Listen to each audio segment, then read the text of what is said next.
50 United States Ship Franklin était un produit de la Seconde Guerre mondiale. Elle a été posée le premier anniversaire de l'attaque sur Pearl Harbor, et sa quille était en train d'être posée lorsque les grandes batailles de porte-avions de la mer de Corail, de Midway, des îles Salomon orientales et de Santa Cruz avaient déjà été livrées. En tant que porte-avions de flotte de classe S-6 assez grand, même la puissance industrielle de Newport News Shipbuilding a pris un peu de temps pour la préparer et elle a donc été lancée en octobre 1943, puis rapidement mise en service à la fin de janvier 1944. Cependant, il est à noter que le Her Majesty's Ship Dreadnought, qui est remarqué pour la rapidité de sa construction à l'époque, est passé de la quille à la commission en quelques mois, tandis que Franklin, qui déplaçait un peu plus, a réussi le même exploit en environ 14 mois.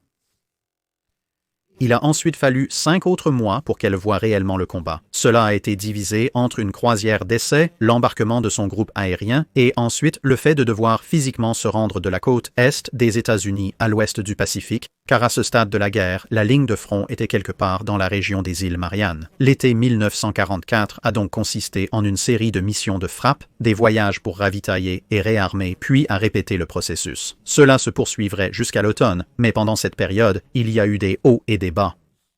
Les points forts comprenaient son groupe aérien aidant à couler le gigantesque cuirassé Musashi lors de la bataille de la mer de Sibérie avant qu'elle ne soit ordonnée au nord avec le reste des porte-avions pour la bataille du Cap Engano où ces avions ont marqué quelques autres coups sur les navires de l'amiral Ozawa, bien que ce petit spectacle ait privé ses pilotes d'une chance contre le Yamato. Mais les points faibles comprenaient 2 coups séparés d'avions ennemis.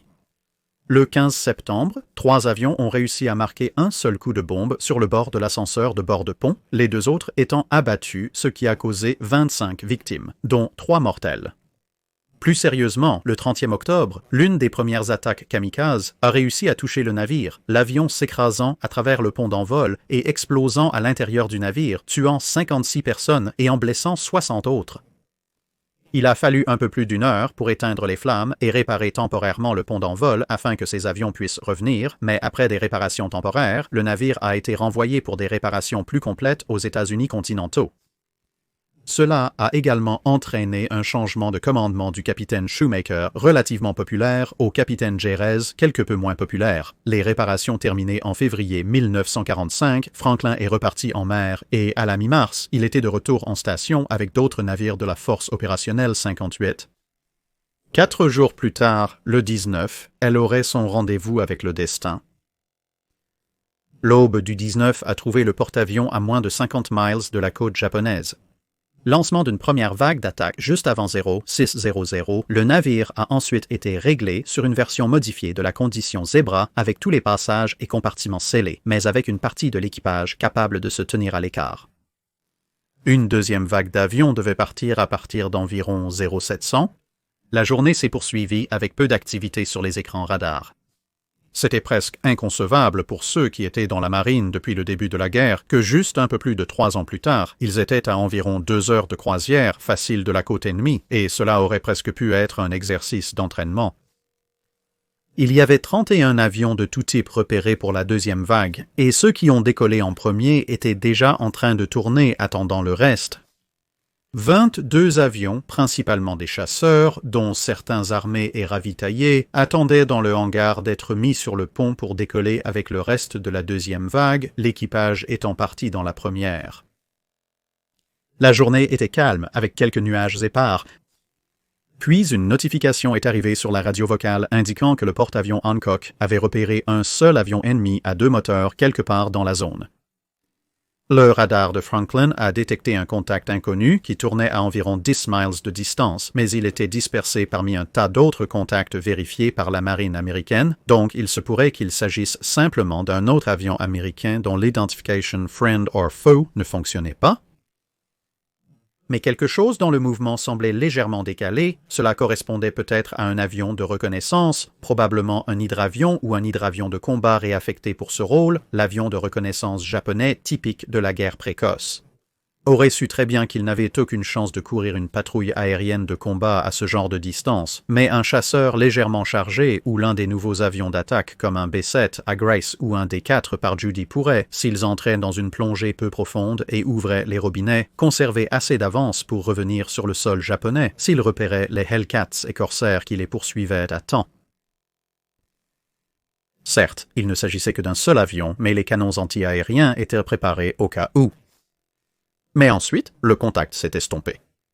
Soit il était rentré chez lui en tant qu'ennemi, soit c'était un contact amical avec un Identification Friend or Foe défectueux.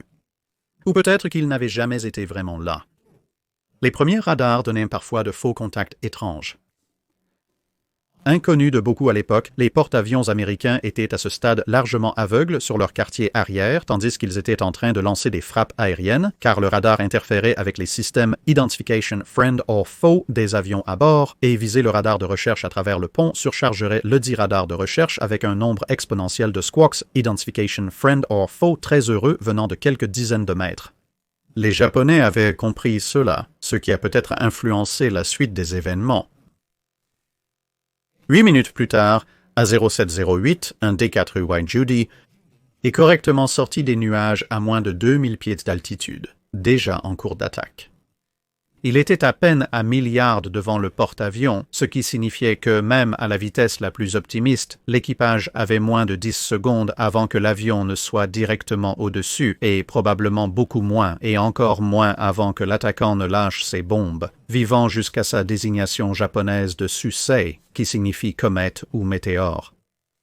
Au moins un des canons de 5 pouces 38, fonctionnant sous contrôle radar, a réussi à tirer 1 ou 2 coups, mais les obus sont passés à côté, le montage n'ayant pas eu assez de temps pour se mettre complètement en position. L'avion japonais a dépassé un peu à la gauche du pilote et il aurait accroché le mât radar sur son passage si bas s'il avait réussi à l'obtenir, mais ceux qui l'ont vu passer au-dessus n'ont pas pu le suivre plus loin car un instant plus tard, il y a eu une paire d'explosions massives. Alors que les 2 bombes de 550 livres qu'il transportait ont frappé et ont explosé, le pilote du D-4I n'aurait pas pu mieux chronométrer son attaque ou placer ses bombes dans de meilleurs endroits s'il avait essayé une centaine de fois. La seule chose qui aurait pu être pire aurait été s'il avait largué une seule bombe perforante plus lourde, mais en l'état, la première bombe semi-perforante a atterri presque exactement sur la ligne médiane du pont d'envol, à peu près au niveau de l'arrière du premier support de 5 pouces 38, entrant à un angle peu profond d'environ 30 degrés. Elle a traversé le pont d'envol et a continué à travers le hangar, puis a explosé autour du cadre 87, peut-être après avoir rebondi sur la plaque d'armure du pont du hangar. Cette explosion était à peu près au niveau de l'île du navire et de l'ascenseur de bord de pont si vous regardez le navire de l'avant vers l'arrière. Elle a explosé parmi les corsaires qui étaient chargés, ravitaillés et en attente d'un voyage jusqu'au pont d'envol. La deuxième bombe a frappé à l'arrière, parmi les avions sur le pont d'envol.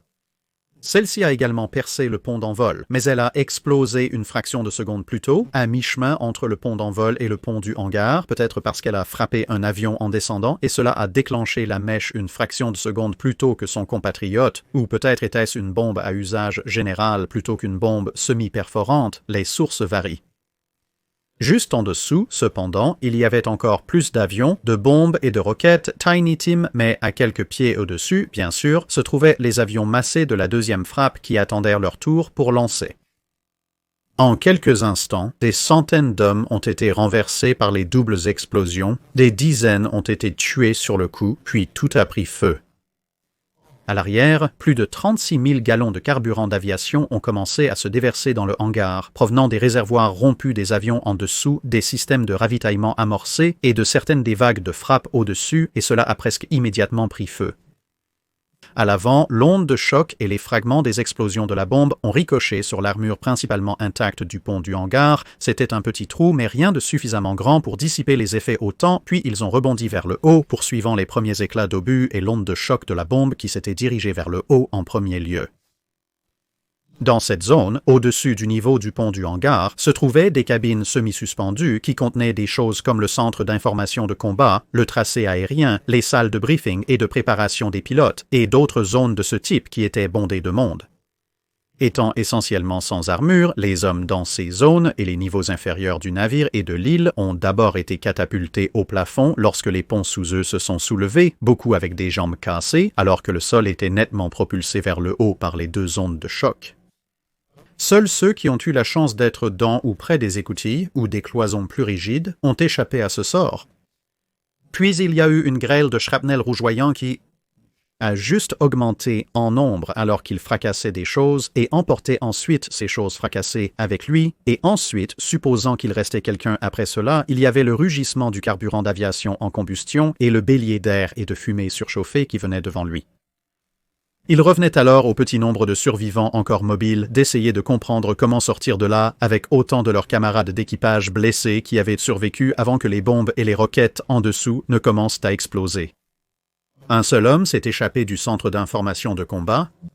Lui, avec son casque d'acier, a survécu à l'impact lorsque le pont s'est soulevé, écrasant les autres contre le plafond. Son casque a amorti le choc, le laissant légèrement étourdi. Quelques survivants étourdis ont essayé de saisir des tuyaux alors que la boule de feu rugissait le long du navire vers la proue. Mais l'alimentation des pompes était déjà coupée et ils ne pouvaient rien faire d'autre que de se baisser ou de courir. D'autres, notamment l'équipage du pont et quelques hommes chanceux de l'arrière du hangar, avaient déjà été soufflés par-dessus bord. Les avions sur le pont d'envol n'étaient pour la plupart toujours pas en feu quelques secondes après les explosions, bien qu'ils aient été endommagés et que les pilotes et l'équipage s'efforçèrent de sortir, tandis que d'autres retournaient dans l'immense avion pour essayer d'éteindre les moteurs encore en marche et désarmer une partie de l'armement. Quelques-uns, ayant la présence d'esprit de le faire, saisissaient également des radeaux de sauvetage à l'intérieur de l'avion et les jetaient par-dessus bord après les hommes qui avaient été projetés à l'eau. Il y avait une file d'hommes à l'arrière du hangar qui attendaient pour aller à la cantine. La majorité d'entre eux furent anéantis sur le coup par l'explosion. Au-dessus, quelques secondes après l'explosion, des hommes essayaient également de comprendre ce qui s'était passé. Un plongeur de l'enfer décollait. Le pilote s'est soudainement retrouvé à l'envers et a été violemment projeté sur la tête après avoir détaché ses sangles de harnais. Mais ensuite la chaleur et les dégâts ont atteint le tas confus d'avions et le souffle des réservoirs de carburant s'enflammant et le rugissement des munitions en feu ont envoyé la première de nombreuses boules de feu dans le ciel. Un pilote a atteint une sécurité relative à l'avant du pont d'envol, seulement pour entendre une fusée s'allumer derrière lui, décoller de son support d'aile et rugir juste au-dessus de sa tête, lui laissant des brûlures superficielles. Le navire faisait face à un choix terrifiant, alors que les flammes et la fumée envahissaient toute la partie arrière. Alors que la fumée et le feu s'intensifiaient seconde après seconde, il était clair qu'il devait changer de cap, sinon le vent attiserait les flammes au maximum. Un virage à tribord a failli provoquer une collision avec le United States Ship Bataan et a envoyé une épaisse fumée se déverser sur l'île. Un virage à bâbord a ensuite envoyé la fumée au-dessus du côté bâbord et a permis aux équipes de contrôle des dommages de progresser, mais malheureusement, cela a également mis le navire sur une route directe vers la côte japonaise. Les escortes à proximité ont changé de trajectoire pour aider le destroyer Ecox, récupérant des hommes dans l'eau en se dirigeant vers la poupe.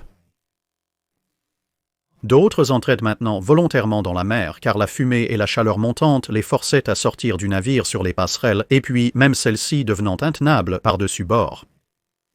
Jusqu'à présent, la plaque d'armure du pont du hangar avait empêché la plupart des dégâts d'atteindre plus bas, et cela changerait avec le temps. Seules quelques minutes s'étaient écoulées depuis que les bombes avaient frappé, mais l'équipage se rassemblait déjà, essayant de découvrir quelles pompes et tuyaux n'étaient pas activement en feu et avaient également de l'électricité et de l'eau. Alors qu'ils essayaient de faire cela, ils devaient être prêts à jouer à un jeu d'esquive avec des explosifs, car à tout moment, des roquettes Tiny Team s'allumaient et filaient dans toutes les directions. Une autre explosion a envoyé plus de 2000 livres de moteur double gap voler si haut dans l'air que ceux qui essayaient de le suivre pour éviter son retour inévitable grâce à la gravité ont perdu de vue alors qu'ils devenaient trop petits pour voir le navire, avaient presque instantanément été effectivement coupés en trois. L'île et la partie avant du pont d'envol, la machinerie et les espaces et les magasins, et l'extrémité arrière absolue du navire sous le niveau du pont du hangar qui comprenait la direction arrière. Le reste était en feu, trop chaud, enfumé ou en voie de le devenir rapidement, rendant la vie impossible. La seule méthode de communication restée intacte entre ces zones consistait en 2 lignes téléphoniques alimentées par le son, l'une d'elles allant du pont au compartiment de direction arrière et l'autre allant de ce compartiment de direction aux espaces de machinerie. Tout le reste avait soit été détruit, soit été hors de puissance. Certains hommes étaient piégés dans des compartiments qui étaient coupés du reste du navire, leurs voies d'évasion les plus évidentes étant coupées. Pour ceux connaissant parfaitement le navire, c'était l'occasion de guider leurs camarades vers la sécurité par des chemins sinueux. D'autres n'avaient d'autre choix que d'envelopper leur visage de couverture mouillée et de courir à travers les couloirs en feu. Pour d'autres encore, c'était un jeu d'attente, se scellant à l'intérieur ou ayant déjà été involontairement scellés par la déformation de la cloison et espérant que l'approvisionnement en air et les niveaux de chaleur restent suffisamment raisonnables pour leur permettre de tenir jusqu'à ce que le soulagement ou le secours arrivent. Malheureusement, pour beaucoup d'autres, cela s'est avéré être une course entre la chaleur montante et l'oxygène en baisse pour voir lequel les atteindrait en premier. Ensuite, les bombes ont explosé. Certaines d'entre elles ont juste brûlé.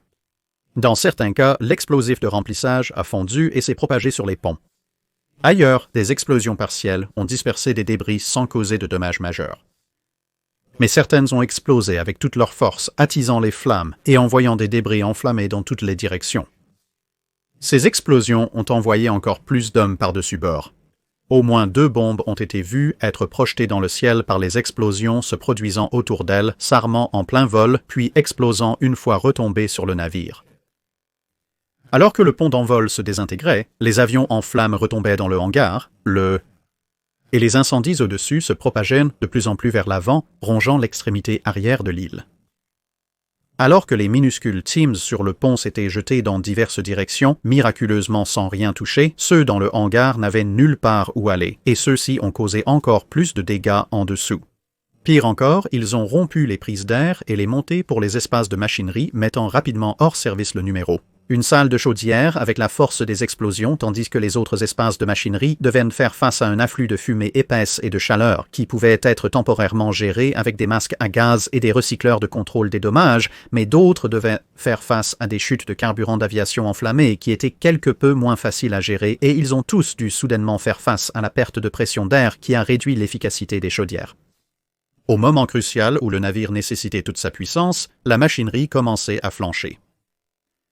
Le destroyer United States Ship Miller est maintenant venu à côté et a commencé à jouer ses propres lances à incendie sur l'Inferno à peu près au même moment qu'un mélange de pompes et de générateurs portables plus un certain reroutage rapide de ce qui restait de l'énergie disponible du navire a permis de faire fonctionner certains des tuyaux sur le gaillard d'avant et l'équipage survivant a pu commencer une lutte plus concertée contre les flammes avançantes tout en devant garder un œil sur les munitions qui détonaient alors que les munitions de 50 cal et 30 cal commençaient à cracher autour du navire.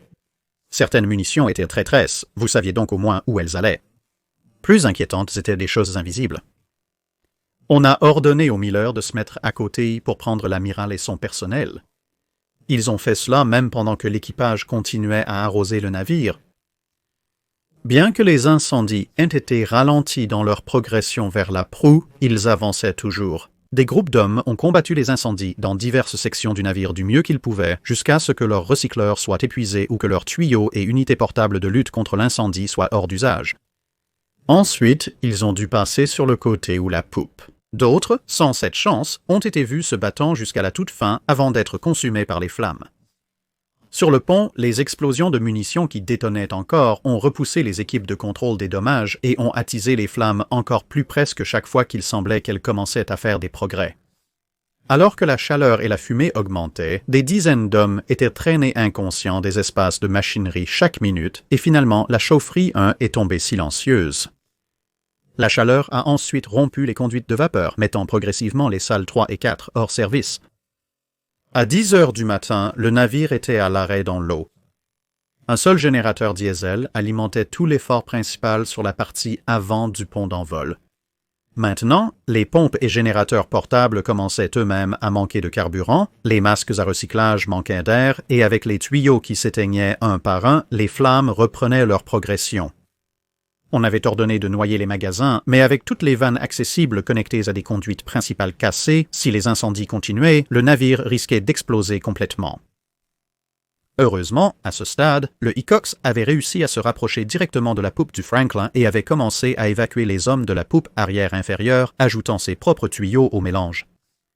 Le croiseur léger Santa Fe s'est également approché et a apporté son aide, bien que l'explosion du magasin de service près à l'arrière du support de 38 pouces à bord du porte-avions ait déchiqueté la plupart des tuyaux du croiseur qui étaient sur le pont. Miraculeusement, les débris n'ont blessé personne et de nouveaux tuyaux ont été commandés. En attendant, Santa Fe a dû prendre du recul pour réfléchir. Mais les efforts avaient donné à l'équipage du Franklin un précieux répit et le dernier équipement de contrôle des dommages restants a été trouvé, remplacé par des choses qui avaient cassé et le combat a recommencé. Le capitaine de Santa Fe devait choisir, tandis que les munitions explosaient sur le porte-avions touché. S'il décidait de retourner à l'intérieur, il savait qu'il risquait le sort de l'United States Ship Birmingham, qui se trouvait à côté du porte-avions beaucoup plus petit United States Ship Princeton lorsqu'il a explosé. Cette explosion avait éliminé une bonne partie de l'équipage du croiseur qui était sur le pont en train d'essayer d'aider. D'un autre côté, s'il restait à sa place, cela signifiait simplement que le porte-avions de plus en plus incliné lui offrait une place de choix pour assister à la mort de dizaines de braves hommes chaque minute. Après avoir pris une décision, le croiseur s'est écarté, puis a accéléré à 25 nœuds pour revenir et se diriger vers le Franklin en route de collision. Avec un brillant sens marin, l'équipage du croiseur a conspiré pour faire reculer les moteurs, mettre le gouvernail à fond à tribord et finir par faire courir leur navire juste à côté du porte-avions, cisaillant le pont de la galerie et renversant tout sauf le blindage de la coque, ce qui a verrouillé le croiseur à côté du Franklin. Maintenant que leurs destins étaient liés l'un à l'autre, l'évacuation des piégés et des blessés pouvait s'accélérer car les hommes pouvaient simplement passer ou être transportés d'un navire à l'autre sans l'encombrement des lignes de transfert. L'un des hommes les plus chanceux en vie était le lieutenant-commandant McGregor Kilpatrick, commandant de l'unité de chasse VF-5 du navire. Il avait accidentellement mis le pied sur un ascenseur de ravitaillement circulant entre le pont d'envol et le hangar juste avant que les bombes ne tombent. L'ascenseur descendait dans le hangar quand les explosions se sont produites, le faisant chuter en enfer, et entre cela et le fait qu'il avait été presque exactement au même niveau que les bombes lorsqu'elles ont explosé, on a supposé qu'il avait été tué sur le coup, mais à peu près à ce moment-là, plusieurs heures après les détonations, il est réapparu à l'arrière de l'île, a cligné des yeux, a regardé autour de lui et a rejoint une équipe de pompiers, sans donner aucune explication sur la façon dont il avait survécu ces dernières heures dans un enfer si intense qu'il faisait briller certaines des plaques de coque. En tant qu'aviateur précieux, cependant, il a rapidement été ordonné de quitter le navire et de monter à bord du Santa Fe, bien que sous ses protestations très bruyantes. Un autre avantage de la réapparition du Santa Fe était que l'équipage du croiseur dépouillait rapidement leur propre navire de fournitures médicales, tuyaux, générateurs, pompes, nourriture, recycleurs d'air, eau fraîche et autres choses utiles, qu'ils apportaient ensuite à bord du porte-avions pour aider à compléter les réserves diminuantes de l'équipage qui restait sur le Franklin. Les équipages de Pittsburgh sont arrivés pour aider Hickox et Miller à combattre les incendies à l'arrière et évacuer plus d'hommes. Le capitaine Fitz du Santa Fe recevrait assez compréhensiblement la Croix de la Marine pour ses actions. Ironiquement, l'eau qui était envoyée dans le navire de tous les coins causait maintenant ses propres problèmes. L'eau s'infiltrait par les brèches, s'accumulant dans les profondeurs du navire, aggravant l'inclinaison du porte-avions. Maintenant, certaines des pompes faisaient double emploi, envoyant de l'eau pour étouffer les flammes, mais aussi pompant une grande partie de cette même eau quelques minutes plus tard par-dessus bord pour empêcher le navire de chavirer. Mais à ce stade, juste après le déjeuner, la lutte contre les flammes, bien que pas terminée, était certainement sur le front et des expéditions étaient organisées dans les parties du navire autrefois piégées pour libérer l'équipage lorsque c'était possible, beaucoup d'entre eux rejoignant alors les efforts de lutte contre l'incendie. D'autre part, au plus profond du navire, le lieutenant de vaisseau junior Don Gary était piégé avec 300 autres hommes sur le pont arrière de la salle à manger. Sentant d'une manière ou d'une autre une diminution de la chaleur, il prit un recycleur presque utilisé avec seulement 10 minutes d'oxygène restante et se lança dans un voyage en solitaire dans les entrailles du navire. Il était sur le 3e pont et tout autour de lui était de la fumée et au-delà, du feu.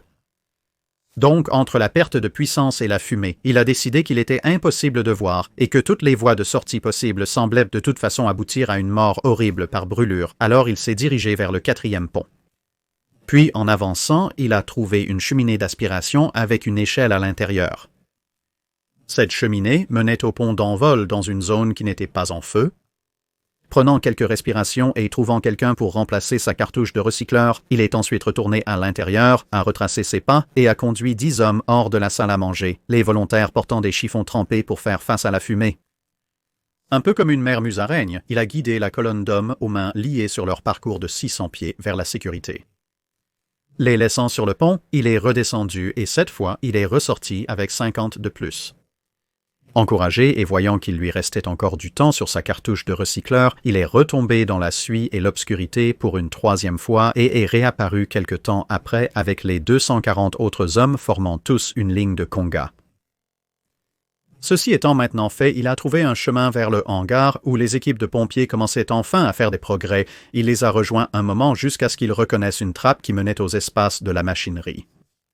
Il a ensuite bravé la chaleur et la fumée une autre fois, aidant maintenant une équipe qui descendait pour rallumer la chaudière numéro 5 dans la 3e salle des chaudières, ce qui a rétabli l'énergie dans une grande partie du navire.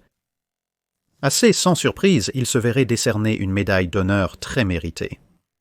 Sur la partie avant du pont d'envol, l'aumônier du navire, le père O'Callaghan, organisait sans relâche les équipes de pompiers et aidait les blessés.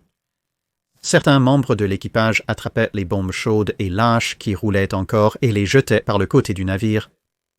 On lui a ensuite signalé un problème. Les flammes avaient été repoussées des montures avant de 5 pouces 38,8, mais la chaleur latente que le métal avait absorbée était toujours là et cela cuisait lentement les munitions. La monture arrière avait déjà explosé, comme décrit, lorsque Santa Fe était à côté initialement. Cette explosion pourrait annuler tous les progrès qui avaient été réalisés. Une chaîne humaine était requise pour transférer les munitions brûlantes de 5 pouces du magasin extérieur et les jeter à la mer. Bien qu'il souffrait de claustrophobie, O'Callaghan a rassemblé un groupe d'hommes et a ouvert la voie, luttant contre la combinaison de chaleur, de fumée et de la sueur froide de la peur. L'un des hommes qui est entré dans la pièce avec lui a essayé d'alléger l'ambiance en plaisantant, louer le Seigneur et jeter les munitions. Tous les hommes ont fini avec des mains cloquées, mais leurs actions ont probablement sauvé le navire. Alors que les flammes étaient encore repoussées, d'autres bombes surchauffées, mais d'une manière ou d'une autre non explosées, ont été trouvées et bientôt des groupes dédiés ont été mis en place pour que lorsqu'une bombe était localisée, un jet d'eau froide pouvait être pulvérisé dessus pour la refroidir tout en gardant l'eau loin du spinner à l'avant du dispositif d'armement sur le nez jusqu'à ce que la bombe soit assez froide pour être manipulée par-dessus bord. O'Callaghan, pour cela et de nombreuses autres actions, recevrait également la médaille d'honneur, bien que cela prendrait un certain temps. Puis des coups de feu ont éclaté. Les destroyers Hunt, Marshall et Tangay circulaient à proximité, récupérant des survivants dans l'eau et escortant, et eux, ainsi que le Pittsburgh, avaient remarqué l'approche d'autres avions japonais. Encore une fois, seuls les 5 Quadriga Judy, l'un d'eux s'est suffisamment rapproché pour larguer sa bombe, qui a heureusement atterri un peu trop court. Lui et un autre avion comme lui ont tous deux été rapidement abattus. Un avion de reconnaissance apparu 1 heure après a subi le même sort. Le croiseur Pittsburgh était le plus grand navire présent qui n'était pas le Franklin, et donc il a pris le porte-avions en remorque.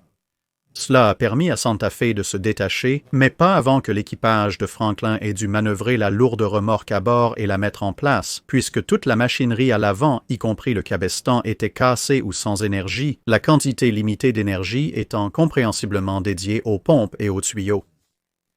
Les pauvres hommes dans le compartiment de direction arrière avaient été lentement cuits pendant 7 heures, alors que l'armure autour de leur position avait d'abord absorbé la chaleur des incendies environnants, mais l'avait ensuite radiée dans leur compartiment pendant plusieurs heures de plus. Mais à l'appel du pont, ils se sont mobilisés pour ajuster le gouvernail du navire pour correspondre au nouveau cap que Pittsburgh essayait de les amener à suivre, loin de la côte japonaise, et d'autres équipes se dirigeaient vers d'autres espaces de machinerie pour voir ce qui pouvait encore être redémarré à ce stade. Il y avait une sorte d'équilibre étrange. Environ 1100 membres d'équipage étaient répartis sur plusieurs destroyers et croiseurs, principalement sur le Santa Fe. Plus de 800 sont morts à bord du Franklin et près de 300 autres qui étaient encore à bord étaient blessés. Cela laissait un total d'environ 700 personnes encore en vie à bord du navire, mais comme indiqué précédemment, la plupart d'entre elles n'étaient pas en état de faire autre chose que de s'allonger. Le reste de l'équipage, environ 4 à 500 personnes, était laissé pour contribuer d'une manière ou d'une autre aux efforts de survie en cours du navire sur un équipage qui comptait presque 3000 personnes quelques heures plus tôt. Vers 1700, les incendies avaient été maîtrisés après le Nadeday. 3 ascenseurs, ou ce qu'il en restait, mais il était clair que les incendies, du moins à l'extérieur, devaient être éteints rapidement. Autrement, le navire serait une proie facile pour les avions japonais nocturnes.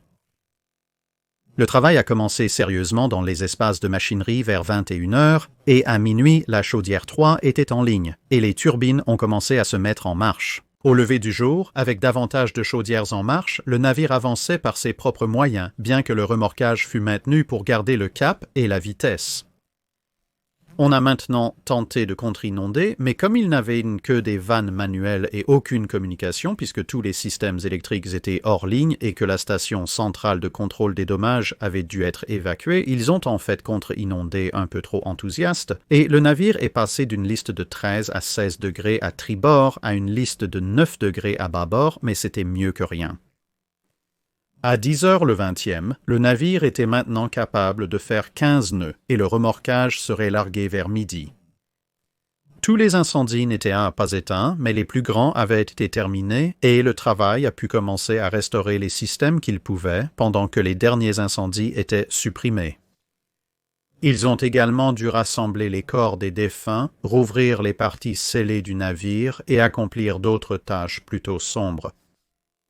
D'autres avions japonais ont ensuite poursuivi le navire dans un dernier effort pour l'achever, mais malgré une grande formation d'environ 4 douzaines qui s'approchait, ils ont tous été repoussés ou abattus sans marquer aucun coup direct. Cela comprenait une grande formation de bombardiers à 2 moteurs transportant les roquettes suicides Oka. Le navire a maintenant progressivement boité son chemin vers la maison, bien que le récit de sa survie ait presque été ruiné par le capitaine qui a maintenant décidé que tout le monde qui avait quitté le navire pendant l'attaque et avait été récupéré devait s'expliquer en détail par écrit ou il les accuserait de désertion ou il pourrait le faire de toute façon. Plusieurs navires de sauvetage ont ignoré ces communications. Le navire a atteint Ulichi, puis après un certain temps a réparé les pires dégâts qui pouvaient être réparés là-bas et à s'occuper de certains des engins non explosés, le navire a été acheminé vers Pearl Harbor. Ici, le capitaine s'est rendu encore plus impopulaire en insistant pour piloter lui-même le navire, et l'a écrasé à grande vitesse contre le quai. Ensuite, cap sur le chantier naval de Brooklyn pour des réparations complètes via le canal de Panama. Le capitaine a commencé à accuser de nombreux membres de l'équipage de désertion, au grand désarroi de presque tous, sauf lui-même. Heureusement, un avocat réfléchi qui se retrouvait submergé par les demandes de travail d'avocats de la défense a découvert qu'il se trouvait dans un club d'officiers avec un certain nombre d'officiers américains très haut gradés ainsi que pas mal de Franklin. Il a souligné que si les officiers subalternes étaient accusés de désertion, ils seraient en bonne compagnie. À part ceux soufflés par-dessus bord lors de l'explosion, l'amiral Davison avait été le premier à quitter le navire vers le destroyer United States Ship Miller, suivi de son personnel. C'était légalement un argument très précaire, car le départ de l'amiral d'un navire en détresse était une procédure standard de la marine américaine, mais d'un point de vue relations publiques, c'était absolument explosif. En partie grâce à cela, ainsi qu'à l'absurdité générale d'accuser des hommes de désertion pour avoir été jetés par-dessus bord par des munitions qui explosent, les charges finiraient par être abandonnées. Bien qu'il ait reçu une croix de la marine pour avoir sauvé le navire, le capitaine Guerreras a été relevé de son commandement en juillet 1945 et n'a jamais été mis à la tête d'un autre navire de la marine américaine. Franklin elle-même a été progressivement réparée à un état comme neuf, bien que son équipage ait été largement redistribué à travers la flotte.